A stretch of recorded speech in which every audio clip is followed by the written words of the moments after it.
how to follow them up, because most likely, as Mike said, yesterday during the first day, when he talks about how to persuade investors, right, Mike? That sometimes some of these investors will not invest with you on your first deal or the first time you approach them. So you need to have a follow-up system so that eventually they'll be like, oh, I have seen that you keep posting on social media, or, you've been sending me emails, and I've seen that, the kind of deals that you've done. And you know what? Sometimes some of our investors invest with Mike after, 12 months, after 2 years, after 3 years, right? So you need to have a good follow-up system in place. And then lastly, then it comes down to closing. And as John Glankler said, you need to have the right documents so that you can raise money legally. You have your PPM, your operating agreement, subscription agreement, which John discussed that this morning, during the OPM intensive. So we have a few people here, quite a few people, but I brought 2 guests up here. They're attending OPM intensive. Dr. J, Nate, what have you learned here? What have you found important being at this seminar today?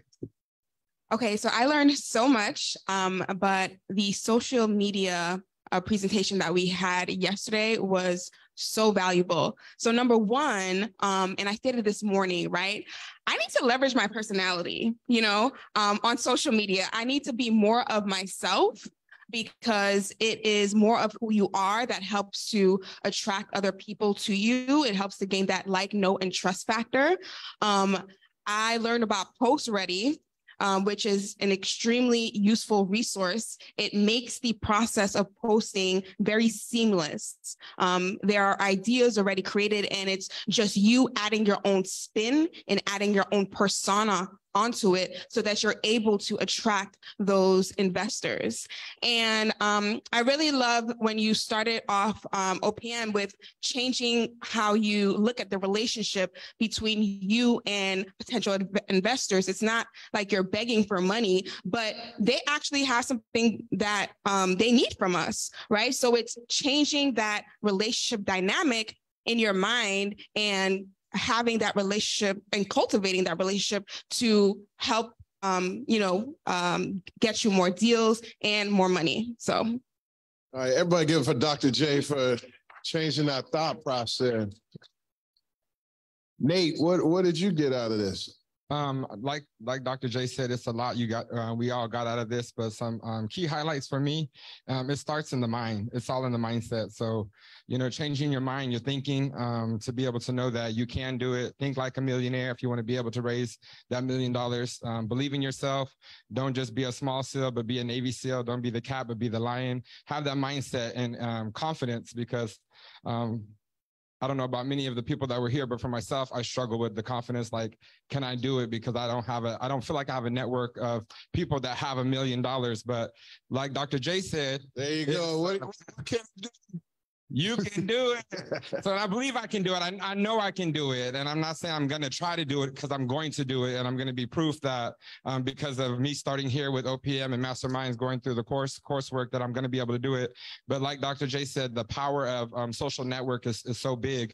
But when you get that mindset, you can't even be afraid to get a no. So one of the key points that keeps popping up in my head is that people who fail to raise capital, they are afraid of the no's that they're going to get. It's okay to get a no. And we learned that a no now doesn't mean a no forever in investor. So like Wynn just spoke about, we have to have that constant follow-up and that communication with our people. And we learned about the SW, the SW, the SW, the SW. Some will, some won't. Someone will, That's right. So I think that's very powerful, and that's a couple of key points I took away. I think Nate's been listening and taking notes. What do you think? No, I mean, that's one of the things, being bold, not being afraid of rejection. Like, no, just it's not taking it personal. It has nothing to do with you. They're just not ready. They're mentally, it's in people's mechanism to say no. I personally, even when I want to invest in a deal, I will not give an answer right away. I will sit back and maybe wait a day or two before I commit, unless I just know it's a hot deal and I have all the information. So a lot of times, if they're saying no or they're not responding, they just don't have enough information yet. So that this takes time. In addition to having the right knowledge, you got to have the right systems. Why is that so important on having the right systems? What do you have to say about that? Okay. Yeah, I mean, having the right systems is very crucial for raising money, because if you don't have the right systems, you might get lucky and you have, a long lost uncle who's willing to invest 100,000 with you, right? And you might end up buying 1 or 2 deals with that, right? Or like, for example, before you have a system, Mike, you have like 2 investors that are your go-to investors, but then the problem is they pass away. So now you have to start all over, right? Now, but if you have the right systems, you don't have to start all over because you're continuously raising money. As Mike said, when am I raising money? Do you know that right now Mike is raising money? You don't know that, but by educating people and having those systems in place, you are raising money every single day. You don't have to wait for a deal. You line up the money through having the right marketing systems, having the right, CRM, right? Customer relations management, having the right database. That's also a system. So systems is very, very crucial for you to, raise millions of dollars, right? If you don't have a system, you'll probably raise, a few tens of thousands or a few hundreds of thousands, but raising millions of dollars, you definitely need systems. Guys, what do you think? Is that good? Great information there? Let me hear it. Is that good information? So now that we went through some of the knowledge and now the systems about, OPM, what about legal documents? Like, what documents that we need in order to properly do this? John, can you fill us in on that? Yeah, absolutely. So, whenever you're taking other people's money as an investor from investors, you're looking at complying with the SEC like we talked about. That means typically putting together a PPM, big, extensive document. Maybe there's a lot of you who have already seen a PPM. For those of you who haven't, it's a big document, 50 pages plus normally, a big, expansive operating agreement, right? Many of you have seen operating agreements. Maybe it's for a company that you own with yourself or 1 or 2 partners, probably a pretty simple operating agreement. Again, when we're taking other people's money, we're talking about a very expansive, detailed operating agreement. How are we going to distribute to these investors? That's got to be detailed in very explicit language in the operating agreement. How do they get their money back? What control do they have or not have of the company? So on and so forth. And so it's kind of maybe what you're familiar with before, but kind of on steroids in terms of legal requirements and compliance. Do you need to file something with the SEC? Do you need to file something with states, Form D? What documents do you have to show to investors? What do you have to show to them before you can take their money, right? Because that's important. That's where we're getting to. We want to get their money. What do we need to do up front to make sure we're legally compliant in getting that? That's the PPM, subscription agreement, and your operating agreements. Those are the big key things that you want to look at. Yeah, I mean, that's great information. I remember the first time I was raising capital and I had to put a PPM together in a security agreement. I was very surprised in the document. It has so many disclosures about risk. Literally, it says you could lose your money. You could lose your money. Page 20, you could lose your money. Page 23, you could. Like, that was one of the craziest things, but yet that's one of the things once you get into these higher structured deals and syndication, the risk falls on the investor, but yet and still, regardless of the documentation, you as the key principal, the sponsor, you're responsible for that investor, making sure they get the returns. Because regardless of what that document does, If you don't get them a return, they're not coming back. Let's go back to Dr. J and Nate. We talked about some systems. What system did you like the most, and what systems will you implement now coming to this conference? So I already implemented it actually this morning. I was on Post Ready and I created next week's content. And it really only took me about 30 minutes, right? I just looked at the different ideas that they had on there, and, you know, I just put my own spin on it, and it really saves a lot of time and streamlines the process. So that is a nice system for you to stay consistent on social media. So these investors know that you're really about this life for real, for real. You don't want to just, you know, be on social media and then you're away for a couple of months. So this allows you to be consistent, and it makes you maintain an attractive eye within your social media presence. For me, it's the same thing. I subscribed to Post Ready yesterday. I went ahead and updated my LinkedIn, changed the about me, shared my story. So I'll be consistent with being sure that the posts are there every day, Monday through Friday, and then following the system of what exactly it is that I'm posting, and switching it up, that it's educational, inspirational, being entertaining, and following those 4 E's that we had learned about. Additionally, I have already, like Dr. J, have implemented not just utilizing the platform of Post Ready and posting on social media, but making sure like we start to subscribe, or we start adding other people as followers and things of that nature. I've opened it up from being private to public. So that way I can start to get people to subscribe, because when we do those hashtags, and I learned the importance of hashtagging, that you can get people to also subscribe and start to follow you. So it's very powerful, and I'll continue to follow that process because it's been proven to work. And Nate's getting exposed already, brother, man. He opened his Facebook group up. No, I mean, Nate, it's funny. When we first started, I didn't want anything to do with social media. I didn't, Win forced, like, well, yes, we are. But it's been proven to be such a great return. I mean, I wouldn't be right here if it wasn't for social media. So just be bold, push through, and know that it's going to come back multifold.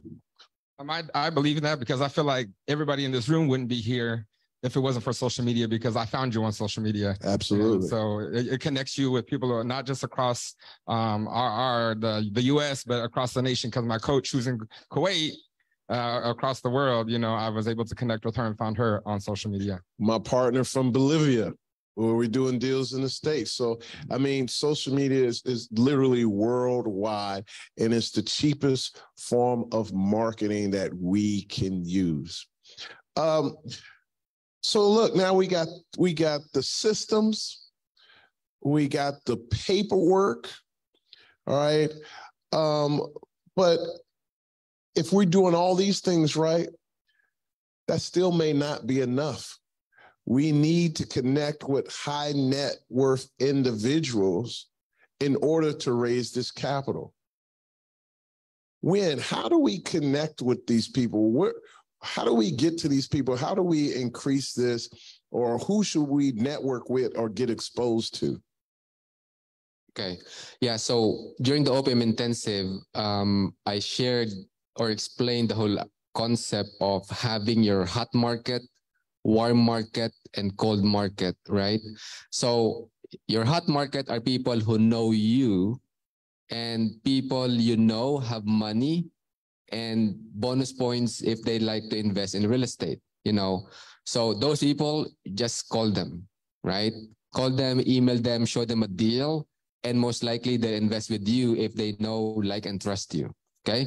Now, but, you know, for me and Mike, when we were growing up, you know, all of our friends and family are broke, right? So our hot market is zero, right? So if your hot market is zero, right, then your next bet is your warm market.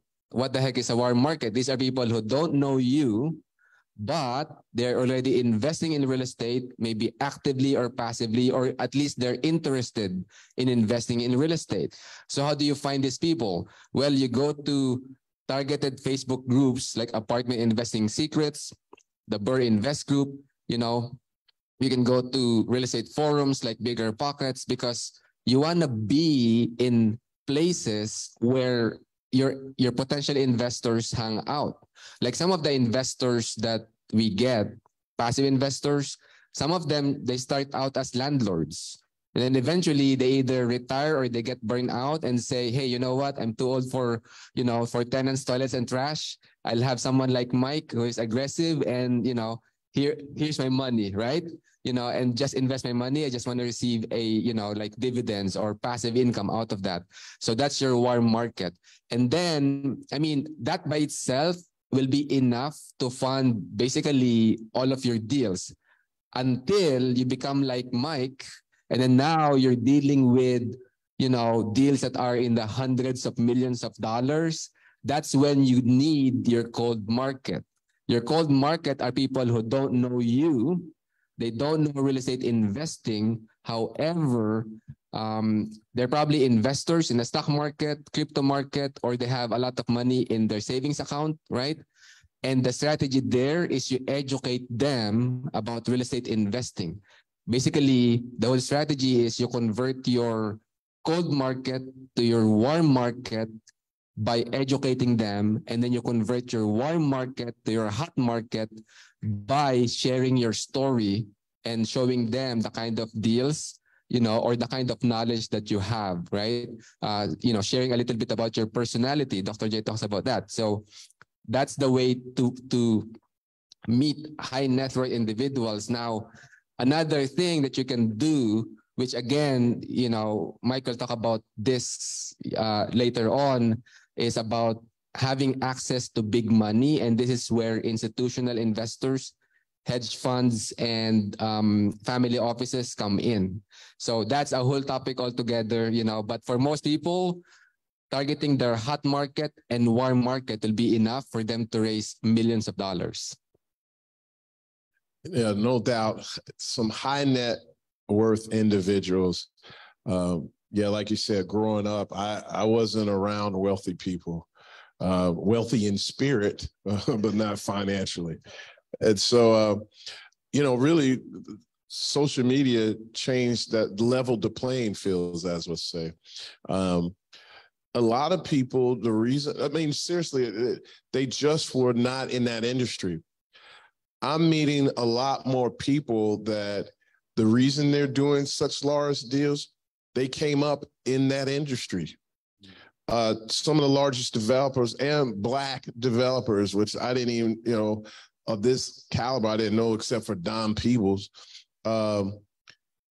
They were doing $100 million, 400. Matter of fact, they bought Trump's old building in DC, and now they converted it to the Waldorf Astoria, and they paid $400 million for it.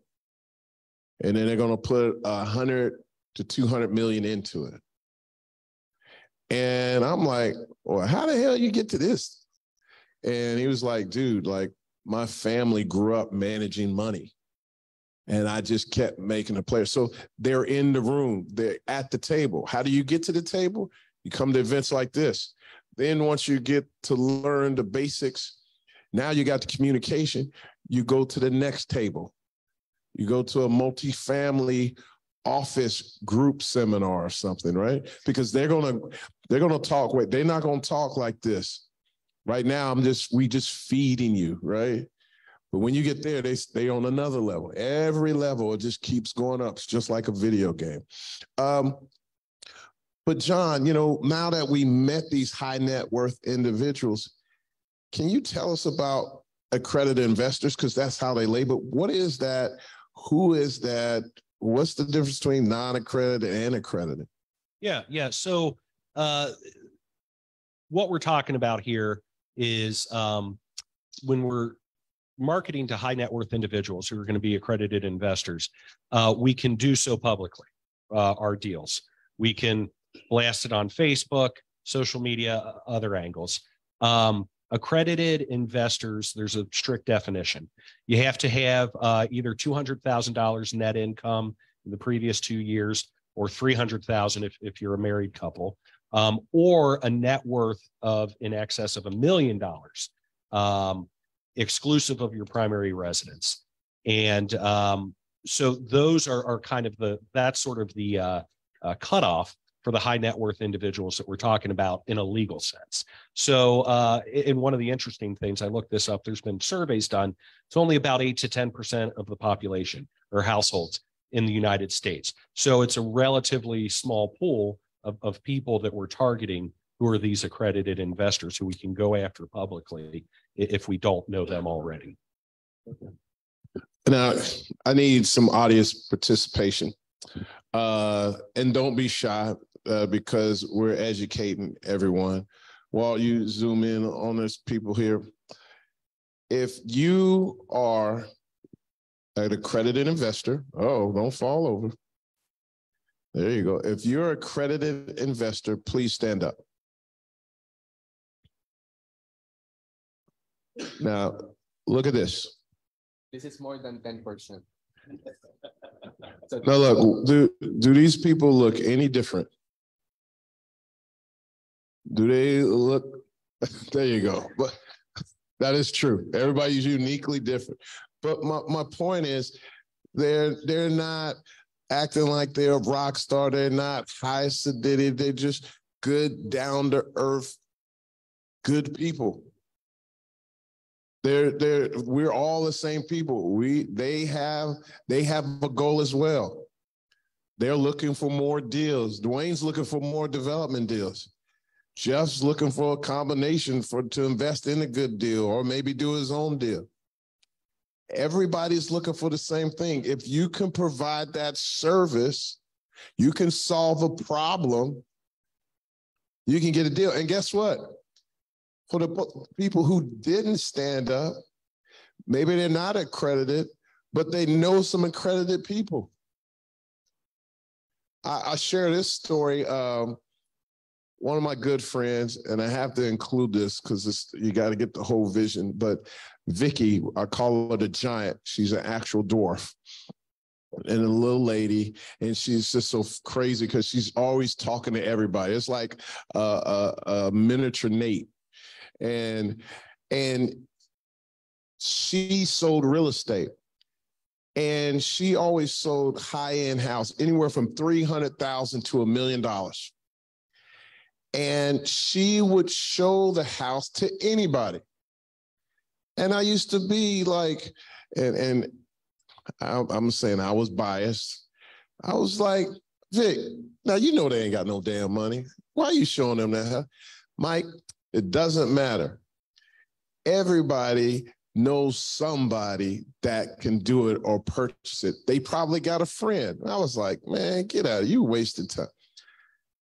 In less than 3 months, I saw 3 people that she showed the condo and house to that I knew didn't have any money, but they brought their friend and then they bought these high-end houses.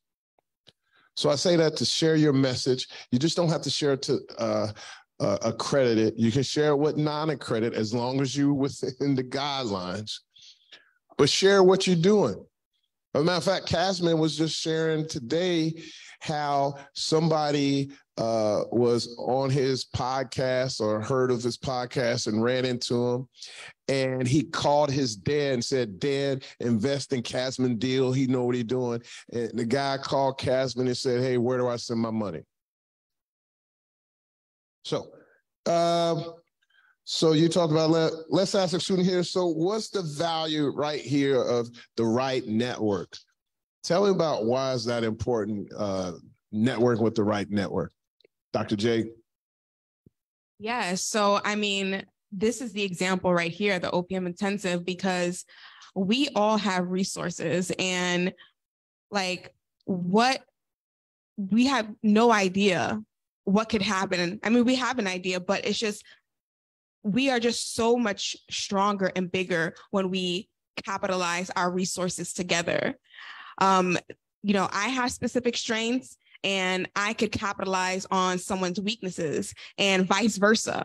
And that is the power of, being in a community like this, because you're able to capitalize on one another and create these deals. And it also helps to enhance like your self-concept as well, right? Because you probably would not been able to do a deal as big if you were alone, but when you're together with someone else and you're able to pool your resources together, there's no cap on what you can do. And also, I mean, what I love about investing in real estate is we all invest in real estate. We all have our personal reasons, but I think at the end of the day, there is some service or help that we want to produce in the world. And that is extremely powerful when you're able to create these strong deals, use the money as a tool, and use that money to give back to fund endeavors and to make this world a better place, honestly, right? And so it all depends like whose hands money goes into, right? So if you have a couple of people or even just two people who have a vision, who have grit, who have motivation, a purpose, then we can change the world, honestly. So it's really about learning to leverage one another, learning to capitalize on each other's resources, and to really create monumental change. Go ahead, Nate. I think the power of being in the right network is we all have strengths. We can all help each other in different ways. And I know many of us have heard many different things, but we all heard that iron sharpens what? Okay, birds of a feather. So it's not new. So, I mean, we all know that people who are posting social media, like Gwen said, it made me think yesterday, people who are posting what they're eating and the way their meal looks. I'm like, how much capital are they raising? So I'm not trying to hang with people posting them. I don't care what you're eating. I want to know what you're eating. Like, how much money is in your pocket? What are you raising? We want this. I'm here for the money, big mind thinking. So I'm trying to be that lion, like I said. So I think the power of networking and being with the right group is that you can change your people from going from, like Wynn talks about, you're cold, you're warm, you're hot, and you can shift them. Those that don't know me, those who have never seen me, I can get them into a network that now they do know me. And being around people who are like-minded will help me to be able to shift that group of people from their mindset, their thinking, build them up to know that we can raise capital and be able to get to where we're trying to get. We all trying to be like Mike, right? All right. Man, give it up for our guest right here, Dr. J. Nate. That's so impressive. So look, guys, we know if we get the right knowledge, we can raise capital legally. If we want to raise money continuously, we need the right systems. If we want to raise millions, we got to be exposed to the right network of high net worth individuals. So look, we're going to do this all again in January 2024. Is that right? In Florida this time. Yeah. Yeah, we'll switch it up this time. All right. So guys, one more time, what do you say to people, and John, you can participate as well. What do you say to people who missed out on OPM this year? Yeah. So, I've been working with real estate investors of all kinds for a very long time.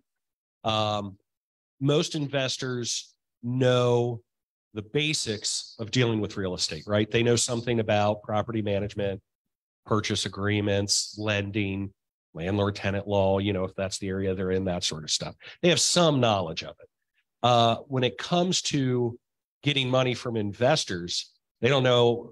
Most people know very little or nothing. And that included me up until about 6 or 7 years ago, frankly, even the legal requirements of it. And it is an essential core competency. You were talking about the big investors you had early in your career before the syndications. And those were good investors. They were good guys. But you couldn't have taken down the big deals you're taking down now just with them. You know what I mean? You needed to develop this network. You need to develop this competency. It's kind of a hidden, sometimes mysterious aspect that has its own laws, but also its own what Dr. J and Nate are talking about here. Separate skill sets that you can be a very good real estate investor, know how to identify deals, manage properties well, so on and so forth, but have no idea about this aspect of it. And when you can harness this, getting other people's money in effectively, legally, you can really take things to the next level. Yeah. So for me, people should attend the next OPM intensive. And the reason why is, well, this is a workshop, right? So, the attendees here have developed their story, right? You guys know what opening the kimono is, that your story, you can use that not just on social media, but on your, for your investor pitch, right? So, and then just interacting with the people here, when we pan the camera to the audience, the ones who stood up is more than 10% of the room, right? So in other words, basically every other person you talk with here during the OPM intensive are accredited investors, right? So Mike would say you're one big deal away, which is true. Now, also with networking, you are one powerful contact away. One contact that you meet in one of these, OPM intensive or conferences that you attend can literally change the trajectory of your investing career, right? So yeah, definitely people should attend the next one. Don't miss it out next time. It sold out like very, very quickly, So with that, go ahead, Dr. J and Nate. Okay, so what would I say to the people who missed out at the OPM intensive? I would say, y'all missed out. Yeah, I did. I'm kidding, but I'm not kidding. But it is a vital need to get in the room. You just have no idea who you'll meet here. I've met so many amazing people already. We've exchanged contact information. We're already talking about, potential future endeavors that we'll be doing together. And this is only the second day. So it's extremely important to just get in the room. Just get in the room. I would say that for those that didn't come, like Dr. J said, you definitely did miss out. I've watched Module 4 on OPM, capital raising in the Masterminds course over and over. I translated it, wrote it out, because I feel like if you could teach it, then you know it. So I'm trying to make my first webinar for myself to be able to teach it to somebody who knows nothing about it in my little network, my circle. But even with watching it over and over and over, what I got from this OPM and attending this workshop, this seminar is interactive, like Wynn said. So you get a lot more out of it than just watching it. So for those who are like, oh, I'll watch it on live, or I watched Module 4 over and over and I got it. No, you missed out on some good information. I'm telling you, from the interactive workshops, networking with people. And many of us know many hands make light work. And so many of us in here, we think we know, you don't know. You don't know what you don't know until you start meeting people and talking with people. And what my weaknesses are, definitely I have met so many people in the room that have that strength. And I didn't think I had much to offer, but even being paired with the buddy system, which I would have never had the opportunity to do, being online or just watching the course through the training modules, my buddy offers so much information. And they felt like, initially like I did, like, I don't know if I have a lot to bring to the table. You have so much more. And I'm like, oh my God, you're invaluable to me. Like you have a lot to offer. So you're not going to get that by just sitting at home and thinking you're going to rewatch it. It's going to be recorded and put up later for you to watch. You're still missing out. So it's never too late. You can attend next year and hopefully get what we got. But I'm telling you, you definitely missed out. Wow, man. This is the shy guy now. There you go. Hey, and now that you said that, to sign up for next year OPM Intensive, go to opmintensive.com/2024. That's opmintensive.com/2024. Look, you can get the early bird special right now. If you sign up now, it's only $1,000 if you sign up right now, but later it goes up to $2,000 So look, get your tickets now. It's a great event. It's going to be bigger and better with even more special guests. But now it's time to take questions. We'll take questions from on our Facebook and our Zoom and even from the crowd.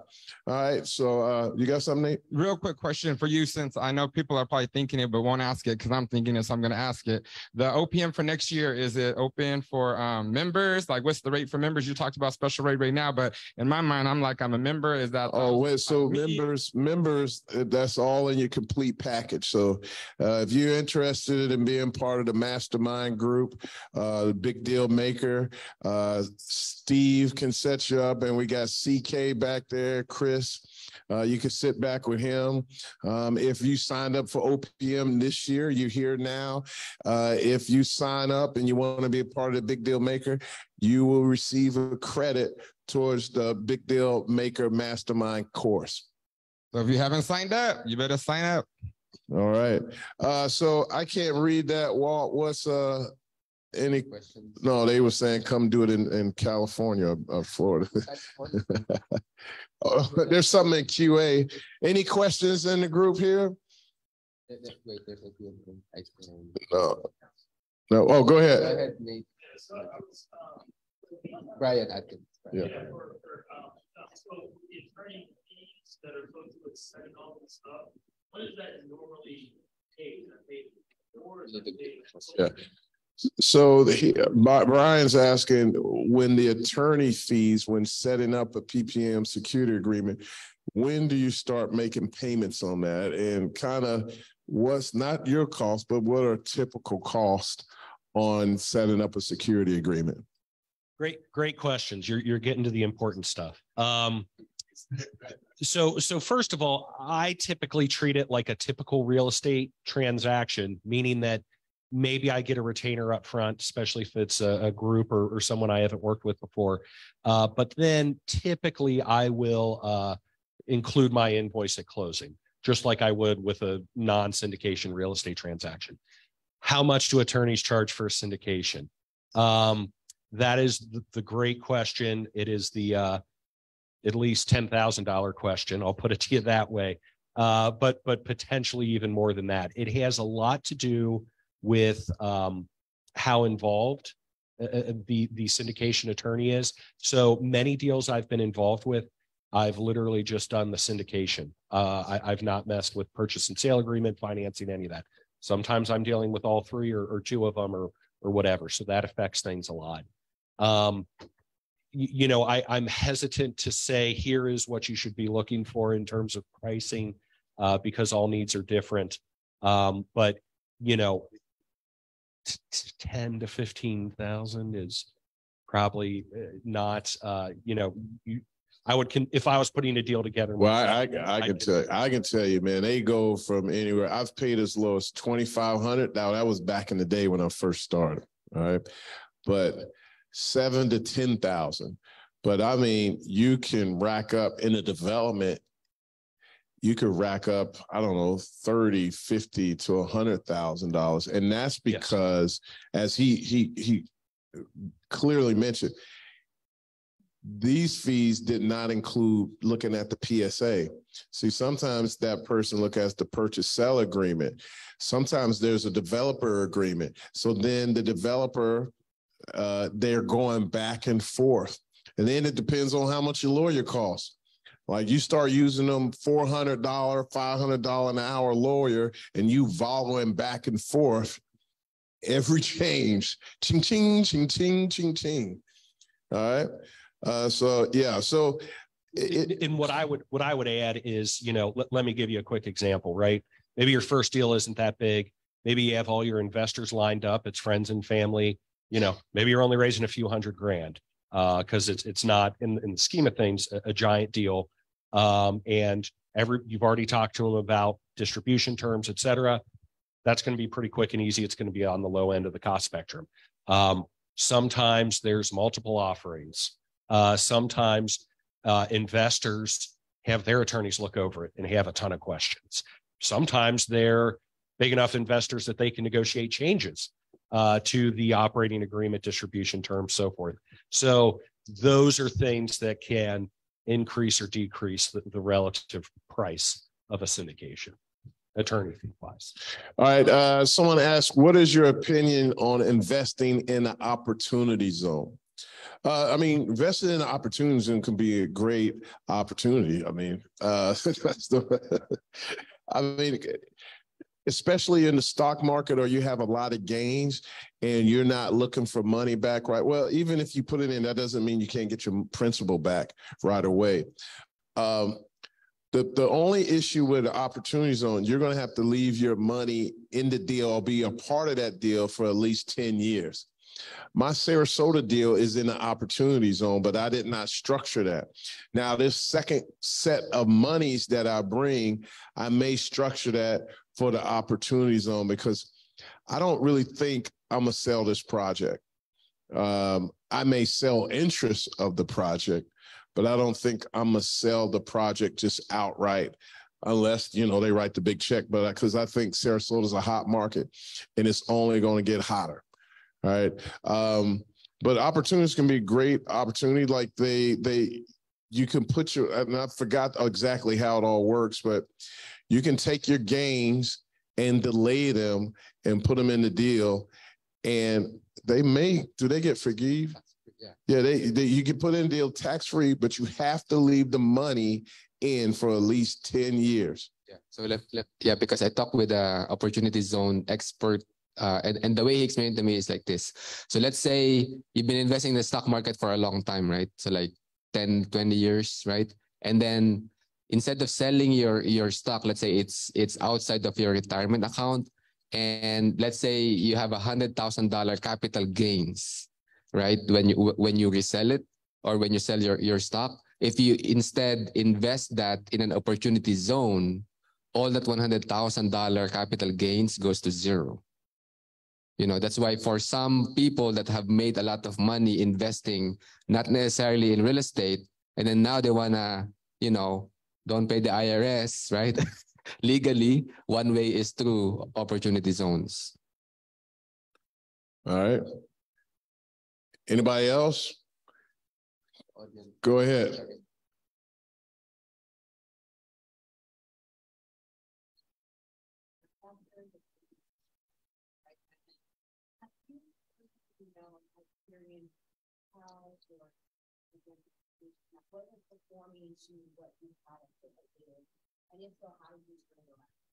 So the question is, if you have investors or a project and it's not performing as projected, how do you do it with that?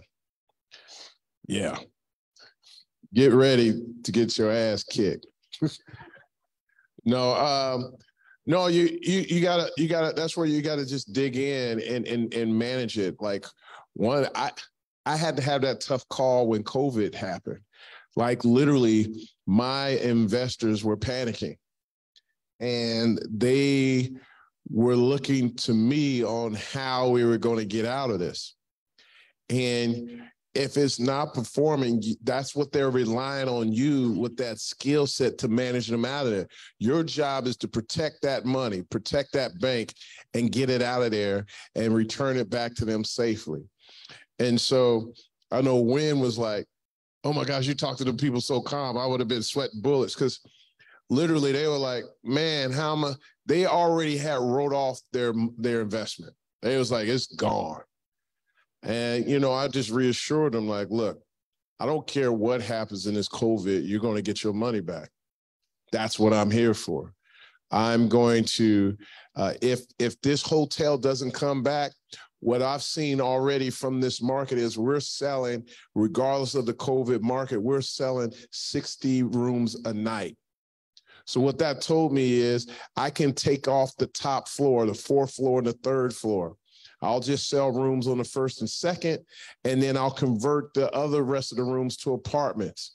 And with that cash flow plus the cash flow from the apartments, we're not going to make the money we expected, but we're not going to lose. And we're still, at the end of the day, make $100,000, $150,000 a year. It's not the $300,000, $400,000 we were going for, but we didn't lose any money. So that's the insight. That's what you have to do. You have to figure it out and get them there. What happens is a lot of times where people get into trouble, they have a mistake or they have an issue and they don't deal with it. I'm guilty of not dealing with stuff. We all are. But all it does is keep growing. It keeps piling up. And then next thing you know, it becomes a mess. You're going to have to address it right away. And if you don't have the answer, go get somebody that does. I'm no different than anybody else. I do not know everything. I know you guys think I'm brilliant. Thank you. You don't have to applaud for that. Okay. But, thanks. No, but seriously, when I don't know anything, guess what? I call my network. Hey, you've been through this. You know this. What happened last time? What can we do? Where can we go? Matter of fact, and you got to be relentless. I remember I went to the Hilton's conference. I need to find someone out of all those different people. Who can I talk to about starting my own management company, right? I mean, I know this is kind of small. I had to talk to I don't know how many different people because I couldn't get to the right person. And if I tried to just call Hilton franchise, I couldn't. I maneuvered my way in. And then finally, we're in the process of starting our own management company.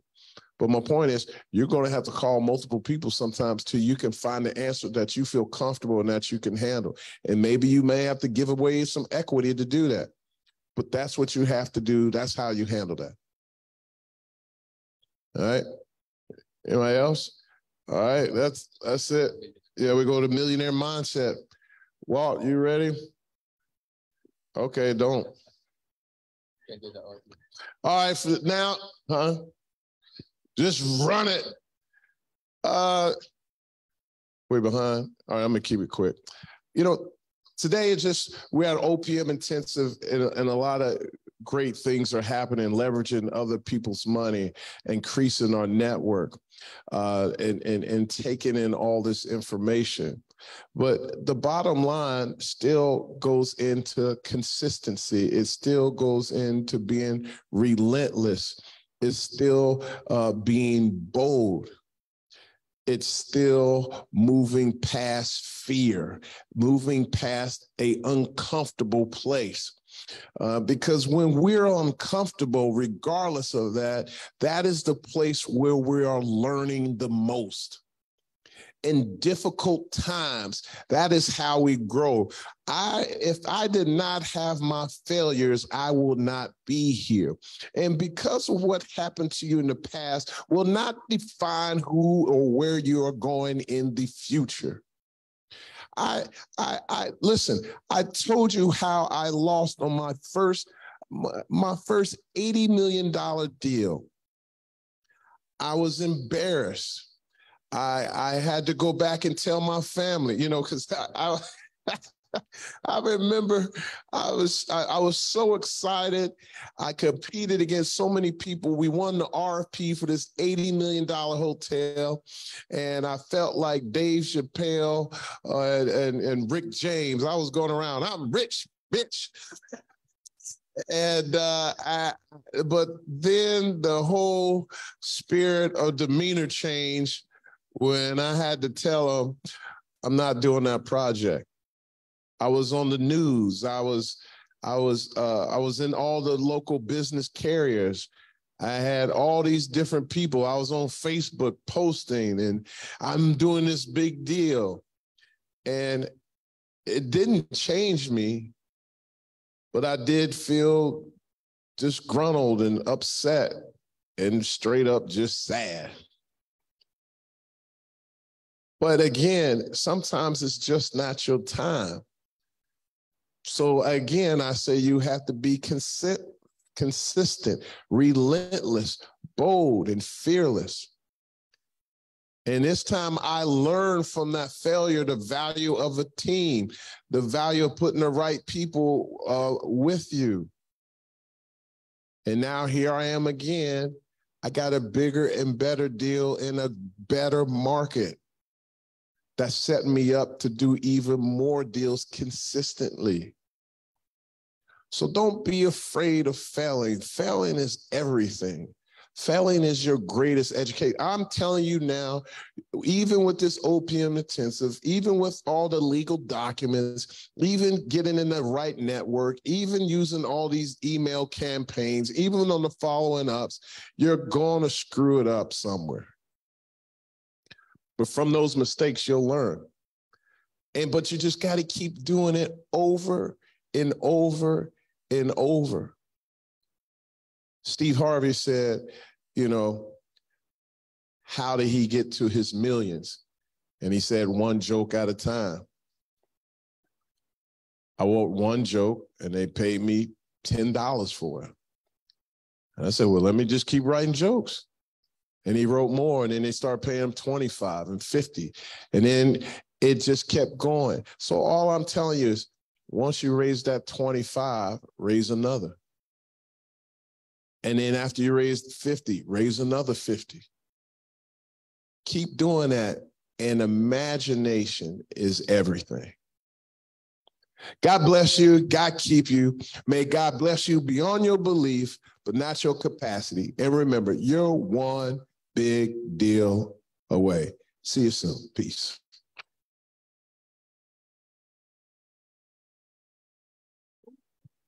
All right, everybody give it.